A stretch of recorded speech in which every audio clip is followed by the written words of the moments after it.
Louvado seja nosso Senhor Jesus Cristo.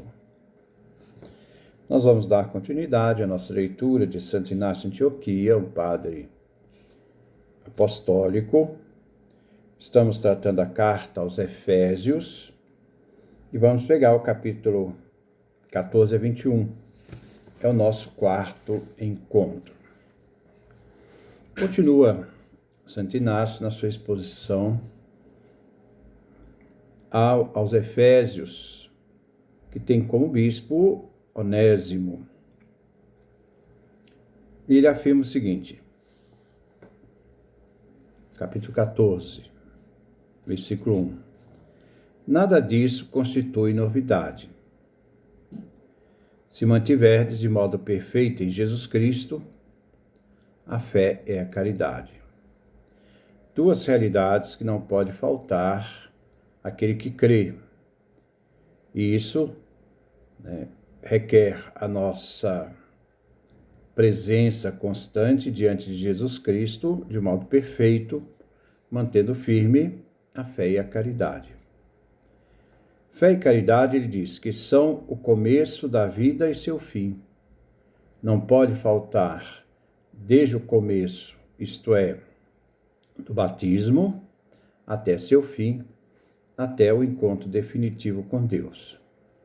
Pois o começo é a fé. Então, a partir do momento que você adere ao batismo, você dá um ato de fé. E o fim, a caridade.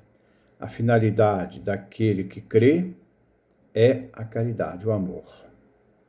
E essa caridade que nos leva ao extremo amor, que é Jesus Cristo.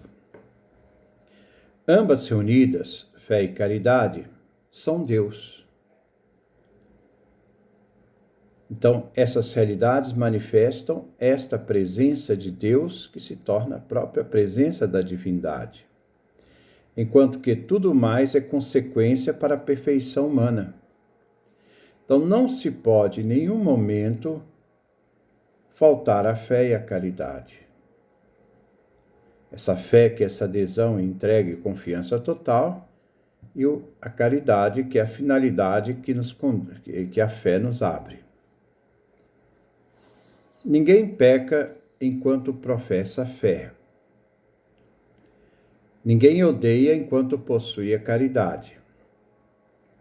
Não existe pecado onde existe fé, uma confiança total, uma entrega total, como também não existe ódio onde vigora o amor à caridade. Conhece-se a árvore pelos seus frutos. Isso é uma expressão usada por Jesus Cristo. Assim, os que professam ser de Cristo serão reconhecidos pelas suas obras. Essa realidade de que aquilo que nós vivemos na questão da caridade, naquilo que nós fazemos, nós manifestamos a nossa fé. Então, a fé se manifesta em obras, né?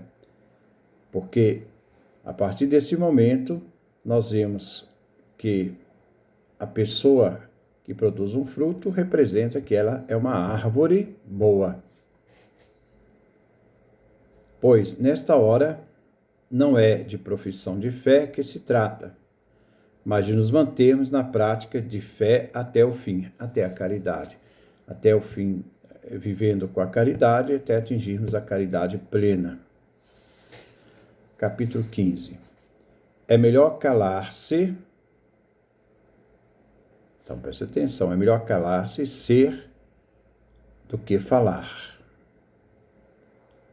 e não ser. Então, coerência no falar. Então, é melhor a pessoa calar e ser do que falar e não ser. É a autenticidade que faz parte daquele que vive da fé. E vivendo da fé, expressa isso na caridade, como fim último. É maravilhoso ensinar que se faz o que se diz. É uma coerência entre o dizer e o viver. Assim é o mestre, que falou e tudo foi feito. Aqui uma referência a Jesus Cristo, né, mestre por excelência. Também aquilo que realizou em silêncio é digno do Pai, na obra eterna do Pai. Quem de fato possui a palavra de Jesus, então aquele que é coerente e possui essa palavra de Jesus, pode até ouvir-lhe o silêncio, porque o silêncio fala. O silêncio é uma realidade que fala inclusive de Jesus e da sua palavra, para ser perfeito. No mundo onde as pessoas falam demais, onde as pessoas reclamam demais, usam as palavras para expressar seu próprio desafeto, aqui nós vemos a realidade do silêncio, o silêncio que nos conduz à perfeição, para agir pelo que fala e ser reconhecido pelo que cala. Isto é, para agir por aquilo que fala, a sua fala coerente ao seu agir, e ser reconhecido pelo que cala, ser reconhecido no seu silêncio, porque tem hora que nós devemos aprender a fazer mais silêncio do que falar, viver mais do que falar. Nada escapa ao Senhor. Antes, o que é segredo para nós está perto dele. Em Deus nada se esconde. Façamos, pois, tudo como se ele em nós morasse. Então, a nós como habitação de Deus, para sermos seus templos, pedras vivas, e ele, nosso Deus, em nós. Esta comunhão em Deus. Permanecei em Deus, permanecei em mim também.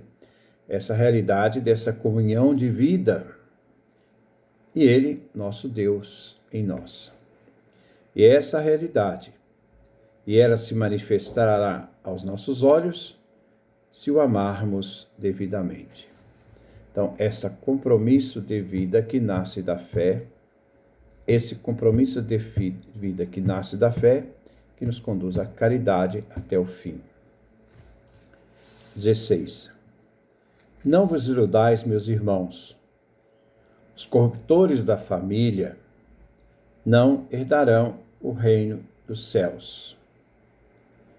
Isto é, há uma realidade de que se deve manter a integridade da família, pois se pereceram os que praticam tais coisas segundo a carne, quanto mais os que perverterem a fé em Deus, ensinando doutrina má, pela fé pela qual Jesus Cristo foi crucificado. Vamos retomar esse parágrafo. Não vos iludais, meus irmãos, os corruptores da família não herdarão o reino de Deus. Os corruptores da família são justamente aqueles que semeiam divisão, semeiam a heresia, semeiam realidades que são contra o evangelho, dividindo a família de Deus. Pois se pereceram os que praticam tais coisas, isto é, os que praticam corrupção no meio da comunidade, morreram, né? Os que praticaram tais coisas segundo a carne, segundo a realidade do limite da existência humana, quanto mais os que perverterem a fé em Deus, porque existem aqueles que querem perverter, colocar dúvida, dividir as pessoas, tirar as pessoas do caminho de Deus. E a partir daí, então, eles ensinam doutrinas más. Fé pela qual Jesus Cristo foi crucificado. Não se pode negar na nossa fé que Jesus foi crucificado. Não se pode tirar Jesus da realidade da cruz, porque é pela realidade da cruz que ele vai, através da cruz, venceu a morte e depois, na sua ressurreição, dar-nos a vida. Um tal como esse que perverte a comunidade, tornando-se impuro, marchará para o fogo inextinguível. Seu fim é a destruição total. Como também marchará aquele que o escuta. Então, nós não podemos dar escuta a essas pessoas que vêm para dividir. Capítulo 17. Por isso recebeu o Senhor unção sobre a cabeça, para exalar em favor da igreja o perfume da incorrupção. Não vos deixeis ungir pelo mau odor da doutrina do príncipe deste mundo. Se somos ungidos, recebemos a unção no batismo, como Jesus também recebeu a unção, e essa unção exala em favor da igreja o perfume da incorrupção, da imortalidade, nós não devemos deixar e consentir que o mau odor da doutrina, contrária do bom odor da doutrina de Cristo, esse mau odor da doutrina que é a doutrina do príncipe deste mundo, de forma que vos leve cativos, voltar à escravidão anterior ao batismo, para longe da vida que vos espera. Então, afastar da salvação. Porque não nos tornamos prudentes, aceitando o conhecimento de Deus, isto é, Jesus Cristo. Então, o aceitar Jesus Cristo é um ato de prudência. É um ato de prudência porque muitas vezes as pessoas dizem: mas Jesus Cristo, ele foi um simples homem, e começa a semear dúvidas. O Jesus Cristo foi apenas um espírito iluminado, semeia dúvida. Agora, como eu posso ter certeza daquilo que não me veio revelado da Escritura? Porque é a Escritura que me garante isso, não as ideias que os homens mais tarde tiveram sobre Jesus Cristo. Isso está extrapolando aquilo que a Sagrada Escritura disse. Então, o conhecimento de Deus é Jesus Cristo, é centrado, ele é cristológico. Então, sermos sempre prudentes a não nos afastar de Cristo. Será que nós não pensamos sempre na salvação eterna, afinal? É essa salvação eterna, afinal, desse encontro com Deus, dessa comunhão eterna que motiva a minha vida? Ou essa motivação me faz me tornar, muitas vezes, incapaz de perceber o quanto isso é importante para a minha vida? Prudência. Por que morrermos tolamente, desconhecendo o dom que o Senhor nos enviou de verdade? Então, essa atitude de morrer por aquele que nós amamos e acreditamos, e não morrer pelo nada, como acontece. O Senhor nos enviou de verdade o seu próprio Filho. Capítulo 18. Meu espírito é vida destinada à cruz.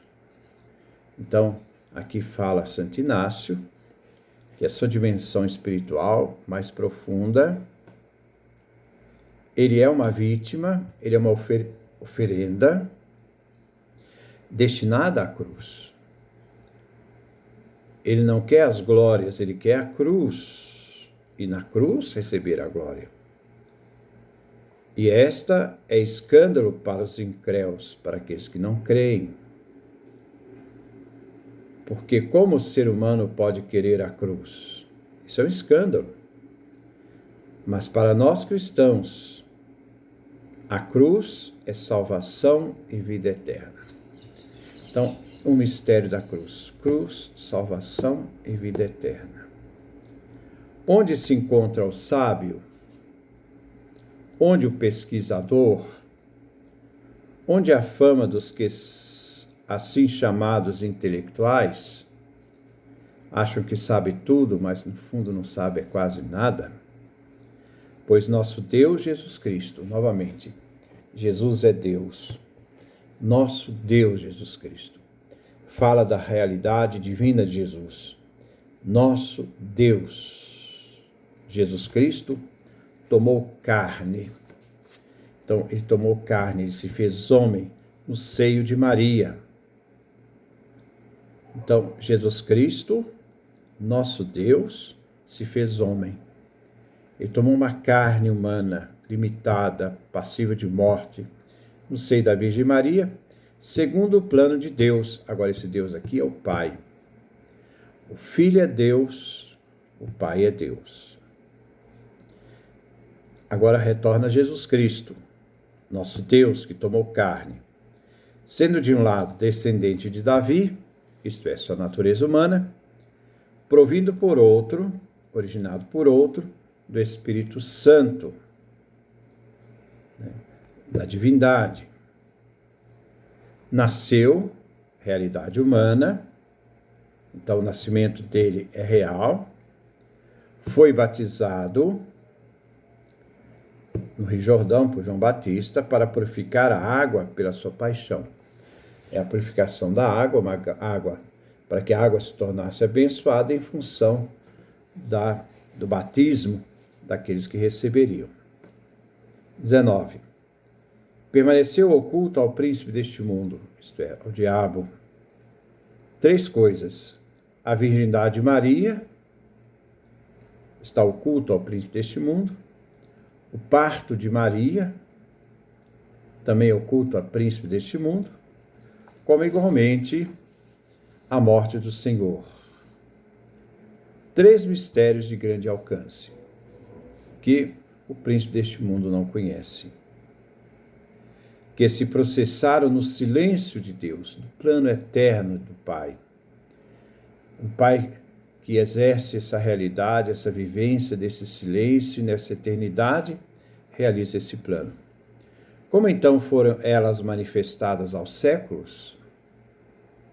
Um astro brilhou no céu, mais que todos os astros, fazendo referência, no caso aqui, a Jesus, a luz que brilha no mundo. Um astro brilhou no céu, mais que todos os astros. Sua luz era inenarrável. Não se podia narrar, dizer. E sua novidade suscitou estranheza. Todas as demais estrelas, por sua vez, junto com o Sol e a Lua, formaram coro em torno do astro, que é Jesus. Ele, no entanto, projetava mais luz que todos os demais. Ele é luz de luz. Produziu-se confusão. De onde viria a novidade tão diversa deles próprios? A novidade do nascimento de Jesus. A consequência disso foi que toda a magia se desfez e que desapareceu toda a cadeia de maldade, a ignorância se dissipou, o antigo reinado se destruiu, quando Deus apareceu em forma humana. Deus apareceu em forma humana. Aquele pessoa que Maria deu à luz é Deus, foi gerado por ela e apareceu em forma humana. Novamente, quando Deus apareceu em forma humana, para a divindade, para a novidade da vida eterna. Porque o nascimento dele aponta para a ressurreição através do mistério da cruz. E começou a realizar-se o que fora decidido junto a Deus. No silêncio de Deus, ele havia decidido todo esse plano de salvação.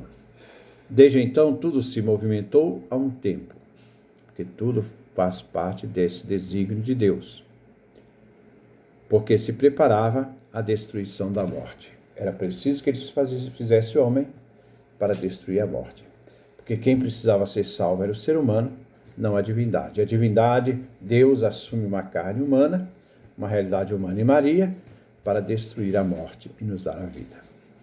Capítulo 20. Se Jesus Cristo, pela vossa vocação, me tornar digno, e se for de sua vontade, num segundo escrito que desejo compor para vós, ele não chegou a compor.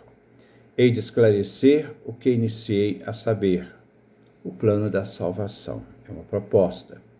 Em relação ao homem novo, Jesus Cristo, ressuscitado na fé, para ele no amor, para com ele em sua paixão e ressurreição. Não se pode negar a morte na cruz e a ressurreição.